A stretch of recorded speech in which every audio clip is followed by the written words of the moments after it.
बीमारी कितने प्रकार की होती है और आज हमारे देश पर किस तरह की बीमारी का सबसे ज़्यादा बर्डन है, आज इस वीडियो में हम इसके बारे में चर्चा करेंगे।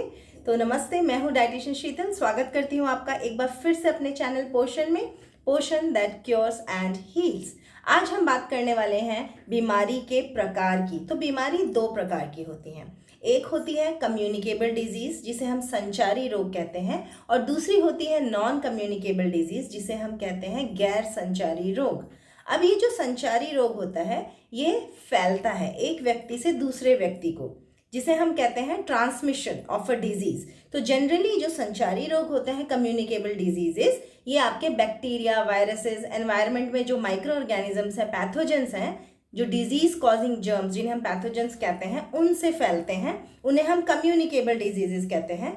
और नॉन कम्युनिकेबल डिजीज जो फैलती नहीं है, लेकिन उसका जो मेजर कारण है वो है आपके अस्वस्थ जीवन शैली, इम्प्रॉपर लाइफस्टाइल की वजह से होने वाली जो डिजीजेज हैं वो नॉन कम्युनिकेबल डिजीजेज कहलाती हैं। लेकिन देश पर इन्हीं बीमारियों का सबसे ज़्यादा बर्डन है। 60 to 65% बर्डन जो है आपका नॉन कम्युनिकेबल डिजीजेज का है, जबकि कम्युनिकेबल डिजीज यानी संचारी रोग सिर्फ 25 से 28% का कंट्रीब्यूशन है उनका।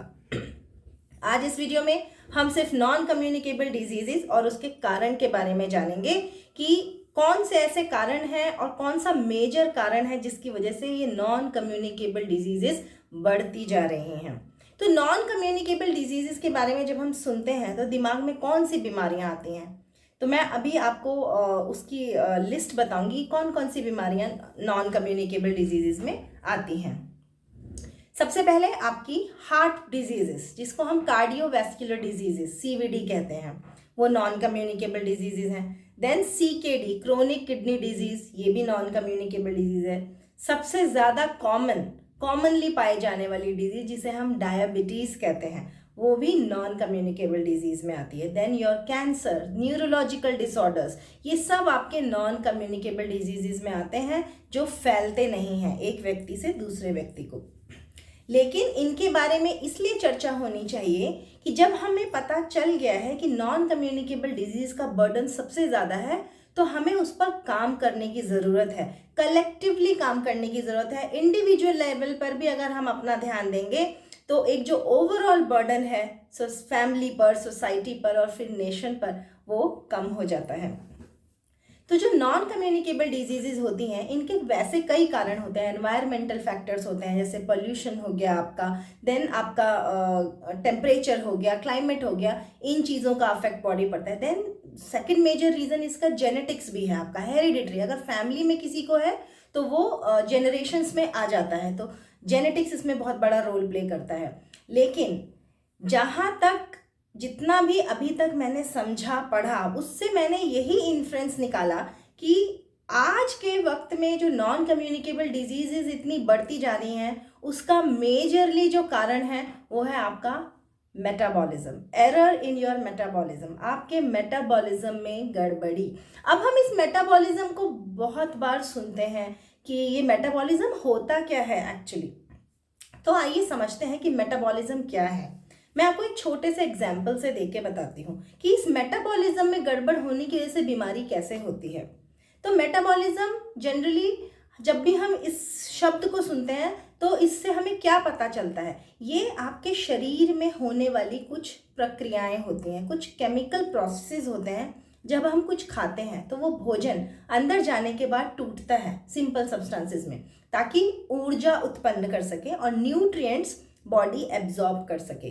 तो जब भी वो भोजन टूटता है, वो जो प्रोसेस स्टार्ट होता है, एनर्जी रिलीज होती है, उसे हम मेटाबॉलिज्म कहते हैं। सिंपल मेटाबॉलिज्म बेसिकली हमारे भोजन में जो मैक्रो मॉलिक्यूल्स हैं, 3 मैक्रो मॉलिक्यूल्स होते हैं, कार्बोहाइड्रेट, प्रोटीन, फैट्स, ये जब टूटते हैं अपने सिंपल कंपाउंड्स में तो ये एनर्जी रिलीज करते हैं, और जो न्यूट्रिएंट्स बॉडी एब्जॉर्ब करती है, ब्लड स्ट्रीम में जाता है, जहाँ जिसकी ज़रूरत होती है वहाँ वो यूटिलाइज हो जाता है। तो ये होता है सिंपल लैंग्वेज में मेटाबॉलिज्म।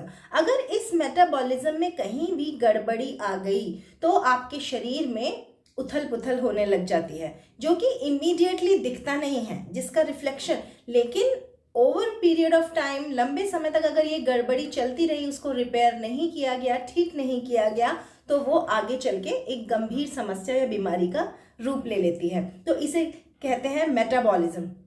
अब एक एग्जाम्पल से समझते हैं कि जैसे कंप्यूटर में हम डेटा फीड करते हैं, इनपुट डालते हैं तभी आउटपुट मिलता है। सिमिलरली जो हम इनपुट या फीड अपने शरीर को देते हैं तो वो जो output in the form of energy हमें मिलता है, हमारी दिनचर्या को चलाने में जो ऊर्जा चाहिए होती है वो मेटाबॉलिज्म कहलाता है। तो हमारी बॉडी भी कंप्यूटर की तरह काम करती है, जो हम फीड करेंगे, जैसा फीड करेंगे वैसा ही रिजल्ट मिलेगा या आउटपुट मिलेगा।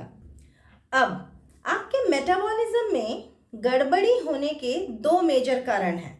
पहला सबसे बड़ा कारण आपका अनहेल्दी लाइफस्टाइल, और second lack of physical activity या लैक ऑफ एक्सरसाइज। यही 2 मेजर ऐसे फैक्टर्स हैं जो आपके मेटाबॉलिज्म को खराब करते हैं, और मेटाबॉलिज्म जैसे ही खराब होना शुरू हो जाएगा, शरीर में अंदर गड़बड़ी या कोई ना कोई परेशानी उत्पन्न होनी या स्टार्ट होने लग जाएगी। तो अभी तक हमने ये समझा कि जितनी भी नॉन कम्युनिकेबल डिजीजेज हैं ये आपके मेटाबॉलिज्म में एरर की वजह से पैदा होती हैं। तो एक सिंपल सा एग्जांपल यहाँ मैं बताती हूँ आपको डायबिटीज़ का। डायबिटीज़ यानी हाई ब्लड शुगर। तो डायबिटीज़ अगर जेनेटिक है तो फाइन, लेकिन जिसकी कोई फैमिली हिस्ट्री नहीं है उस व्यक्ति को अगर डायबिटीज़ डेवलप हुआ है तो उसके लाइफ स्पैन में, तो वो उसके क्या कारण हो सकते हैं। तो बेसिकली डायबिटीज़ वो कंडीशन होती है जिसमें आपकी ब्लड में शुगर लेवल्स बहुत हाई रहते हैं, अबव नॉर्मल रहते हैं, उसे हम डायबिटीज़ बोलते हैं।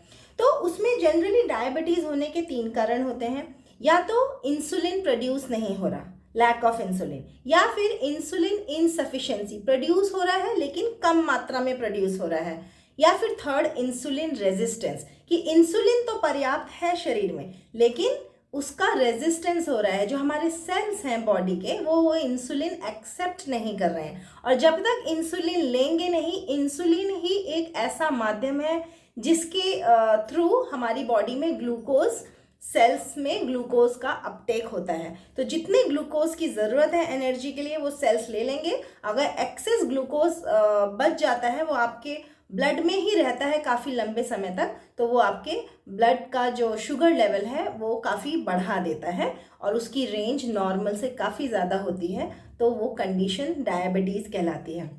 तो इंसुलिन जो कि हार्मोन है, पैनक्रियास प्रोड्यूस करता है। अगर इसमें से इंसुलिन रेजिस्टेंस एक कंडीशन है, तो ये जो कंडीशन है ये आपकी मेटाबॉलिक एरर की वजह से है। आपके मेटाबॉलिज्म में गड़बड़ी हो रही है, बेसिकली कार्बोहाइड्रेट मेटाबॉलिज्म में गड़बड़ी हो रही है, उसकी वजह से इंसुलिन रेजिस्टेंस हो रहा है, और इंसुलिन रेजिस्टेंस की वजह से डायबिटीज़ हो रहा है। तो ये छोटा सा एग्जाम्पल मैंने आपको सिंपल वे में लैंग्वेज में समझाने की कोशिश की है कि कैसे आपका मेटाबॉलिज्म, अगर जो आप भोजन खा रहे हैं वो अंदर जाके सही तरीके से टूट नहीं रहा, सही तरीके से एनर्जी रिलीज नहीं हो रही है, या वो न्यूट्रिएंट्स एब्जॉर्ब नहीं हो रहे हैं, कुछ ना कुछ अंदर गड़बड़ी हो रही है, तो उसकी वजह से काफ़ी बीमारियां जन्म लेती हैं। अपनी नेक्स्ट वीडियो में मैं आपको पर्टिकुलरली बताऊंगी कि कैसे, कितने तरह के मेटाबॉलिज्म के डिसऑर्डर्स होते हैं, या ये मेटाबॉलिज्म किस तरीके से अफेक्ट कर सकता है, और हम अपने मेटाबॉलिज्म को कैसे रेगुलेट करें ताकि हम इन बीमारियों से बच सकें। तो मिलते हैं अपनी एक नई वीडियो में। मैं आपको बताऊंगी कि आप अपने मेटाबॉलिज्म का कैसे ध्यान रख सकते हैं। धन्यवाद।